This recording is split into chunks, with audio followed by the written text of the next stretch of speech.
Hello friends, welcome back to my channel. તો આજે આપણે બનાવીશું ફ્રેન્કી। એના માટેની રેસીપી જોઈએ। ચટપટી અને ખૂબ જ ટેસ્ટી લાગતી ખાવામાં એવી ફ્રેન્કી બનાવીશું આજે। તો ચાલો શરૂ કરીએ। તો ફ્રેન્ડ્સ, ફ્રેન્કીના બહારના લેયર માટેનું આપણે લોટ તૈયાર કરી લઈએ। એના માટે મેં એક વાડકી મેંદો લીધો છે। અડધી વાટકીથી થોડો વધારે ઘઉંનો લોટ લીધો છે, એને પણ એડ કરી દઈશું આપણે। એની અંદર થોડું મીઠું એડ કરીશું અને 1.5 ચમચી જેટલું તેલ લીધું છે, એને પણ આપણે એડ કરી દઈશું। આ બધું આપણે સારી રીતે મિક્સ કરી લઈશું। બધું સારી રીતે મિક્સ થઈ ગયું છે। હવે થોડું થોડું પાણી એડ કરતા જઈને સ્મૂથ એવો લોટ બાંધી લઈશું આપણે। પાણી એકસાથે નથી ઉમેરવાનું, થોડું થોડું ઉમેરતા જઈને જ આપણે લોટ બાંધવાનો છે। આ રીતે મિક્સ કરીને આપણે લોટ બાંધી લેવાનો છે।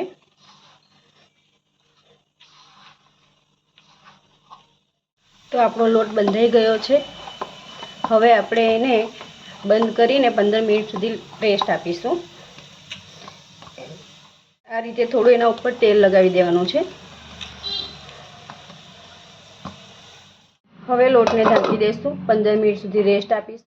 તો હવે આપણે ફ્રેન્કીની અંદર એડ થતા સલાડ જોઈ લઈશું। એક કેપ્સિકમ મેં વોશ કરીને વચ્ચેથી કટ કરીને લઈ લીધું છે, આ રીતે બીજ કાઢીને।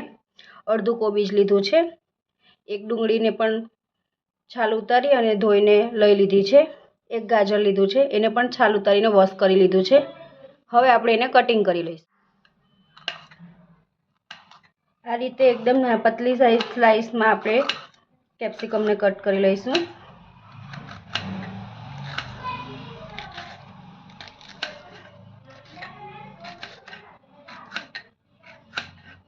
પતલી સ્લાઇસ કટ કરવાની છે અને આપણે ફ્રેન્કીની ઉપર એમ જ એડ કરવાનું હોય છે, એટલા માટે।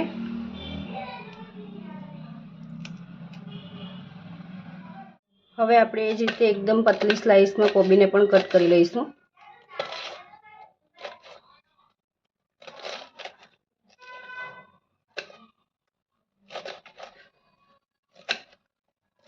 આ રીતે એકદમ પતલી સ્લાઇસમાં કટ કરવાની છે। તો અહીં બધું કોબીજ મેં આ રીતે એકદમ પતલી સ્લાઇસમાં કટ કરી લીધું છે। હવે એને પણ આપણે એક મોટા વાસણમાં એડ આ જ રીતે આપણે ડુંગળીને પણ એકદમ પતલી સ્લાઇસમાં કટ કરી લેવાની છે। એકદમ પતલી સ્લાઇસ કરવાની છે।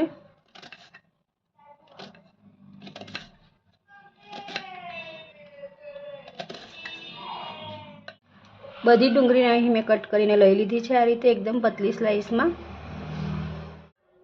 તો ફ્રેન્ડ્સ, ગાજરને આપણે આ રીતે મોટી ખમણીની મદદથી ખમણી લેવાનું છે। આ રીતે આપણે ગાજરને ખમણી લેવાનું છે। આ રીતનું તમને જોવા મળશે। તો આ રીતે મેં બધું ગાજરને ખમણી લીધું છે। બધું વેજીટેબલ્સ કટ કરીને મેં એક મોટી ડીશમાં કાઢી લીધું છે। હવે આપણે એની અંદર થોડો લીંબુનો રસ અને મીઠું એડ કરીશું। પણ મીઠું અને રસ જ્યારે આપણે ફ્રેન્કી બનાવવાનું હોય ત્યારે જ એડ કરવાનું છે, નહીં તો એમાંથી પાણી છૂટું પડી જાય છે, એટલા। ફ્રેન્ડ્સ, હવે આપણે ફ્રેન્કીની અંદર એડ થતો મસાલો બનાવી લઈશું, જેના માટે મેં ગેસ પર કઢાઈ ગરમ થવા માટે મૂકી દીધી છે।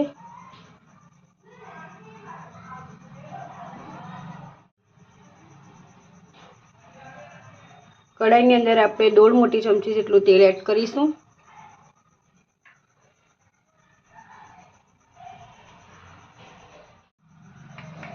તેલ ગરમ થઈ ગયું છે। હવે આપણે એની અંદર આદુ લસણની પેસ્ટ એડ કરીશું, એને સાતરી લઈશું। હવે આપણે એની અંદર ગ્રીન ચીલી એને પણ પીસીને રાખી હતી, એને એડ કરી દઈશું।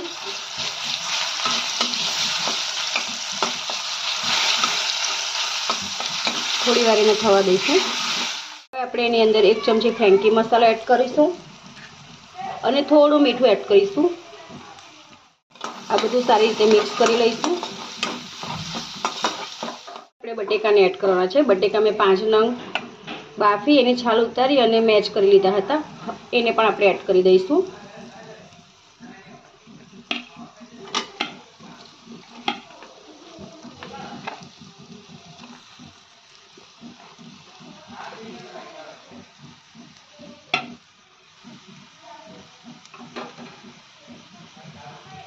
થોડી ડુંગળી, કોબીજ અને કેપ્સિકમને પણ મેં ઝીણું સમારીને લઈ લીધું છે, એને પણ એડ કરી દઈશું આપણે.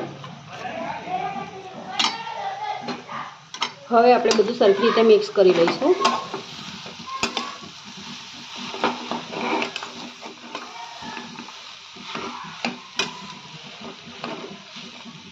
બધા મસાલાને સારી રીતે મિક્સ કરી લેવાના છે.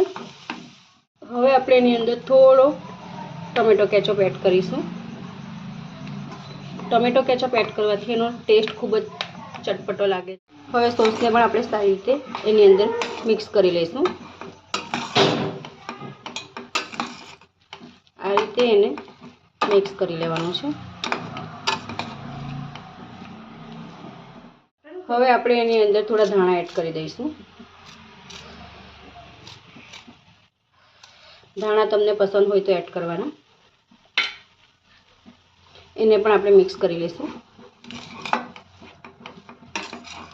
તો આપણો ફ્રેન્કીનો આ બટેકાની જે ટિક્કી એડ કરી એ બનીને તૈયાર થઈ ગઈ છે. ઠંડી થઈ જાય એટલે આપણે એનો શેપ આપીને તવી પર ફ્રાય કરી લઈશું થોડી. તો ફ્રેન્ડ્સ 15 મિનિટ થઈ ગઈ છે. હવે આપણે લોટને ખોલીને જોઈ લઈએ. લોટ સારી રીતે સેટ થઈ ગયો છે. એને મસળીને નાના નાના લુવા બનાવી લઈશું મીડિયમ સાઇઝના, અને રોટલી વણી લઈશું.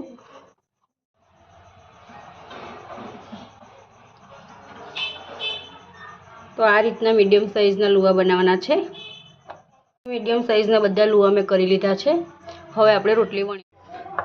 હવે આપણે આ રીતે રોટલીને લાંબી મોટી વણી લેવાની છે.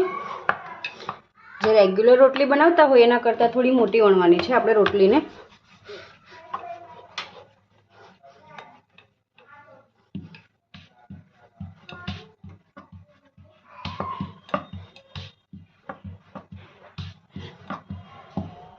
તો આ રીતની મોટી રોટલી આપણે વણી લેવાની છે. હવે આપણે એને શેકી લઈશું. હવે આપણે રોટલીને શેકી લઈશું તવી પર.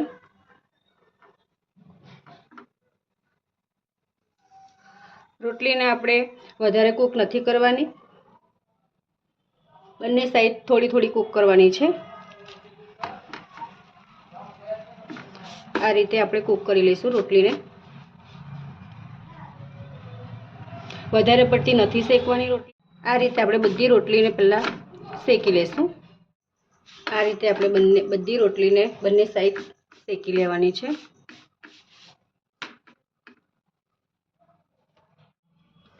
તો મેં બટેકાની આ રીતની આ શેપમાં ટિક્કી બનાવી લીધી છે. હવે આપણે થોડું બટર લગાવી તવી ઉપર ક્રિસ્પી કરી લઈશું થોડી. અહીં મેં થોડું બટર એડ કર્યું છે. બટર એડ થાય, બટર ઓગળી જાય એટલે આપણે બધી ટિક્કી મૂકીને થોડી ક્રિસ્પી કરી લઈશું. આ રીતે આપણે બધી ટિક્કીને શેકી લઈશું બટર લગાવીને. બંને સાઈડથી ક્રિસ્પી કરી લેવાની છે થોડી થોડી.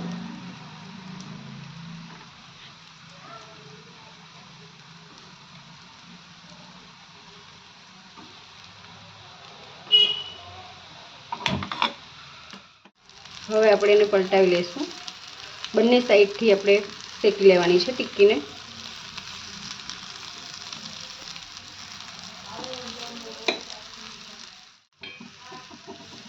ટિક્કી બંને સાઈડથી શેકાઈ ગઈ છે. હવે આપણે એને કાઢી લઈશું.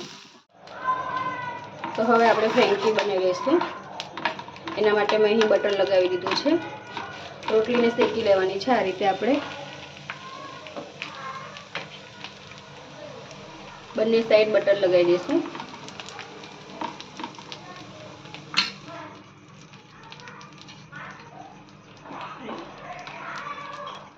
હવે આપણે એની ઉપર થોડો સોસ લગાવીશું, ટોમેટો કેચઅપ. આની જગ્યાએ તમે ગ્રીન ચટણી પણ ધાણાની લગાવી શકો છો.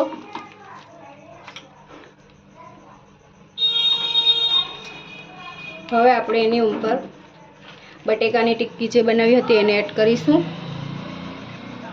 થોડો ફ્રેન્કી મસાલો એડ કરીશું. સલાડ બનાવીને રાખ્યું હતું એને એડ કરીશું.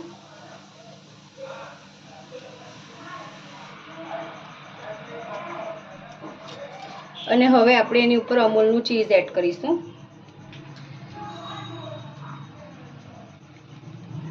ચીઝ તમને જે રીતે પસંદ હોય એ રીતે વધારે ઓછું કરી શકો છો.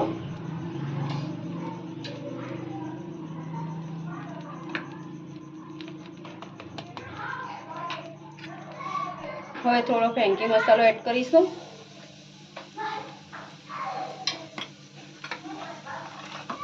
હવે આપણે એનો રોલ વાળી દઈશું.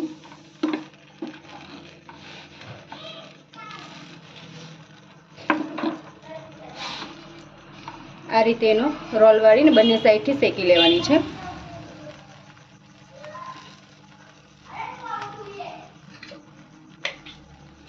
થોડું બટર એડ કરીશું.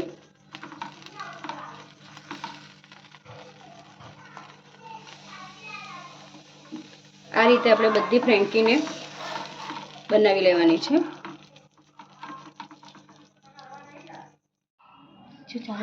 આપણી ફ્રેન્કી બનીને તૈયાર થઈ ગઈ છે ગરમમાં ગરમ. તમે જોઈ શકો છો એકદમ ચીઝી અને મસ્ત બની છે ટોમેટો કેચઅપ સાથે, કે તમે પછી લીલી ચટણી ધાણાની એની જોડે પણ ખાઈ શકો. તો આજની અમારી રેસીપી તમને ગમી હોય તો please like, share and subscribe. Thank you for watching. Bye bye guys. ફરી મળીશું એક નવા વિડીયો સાથે. બાય.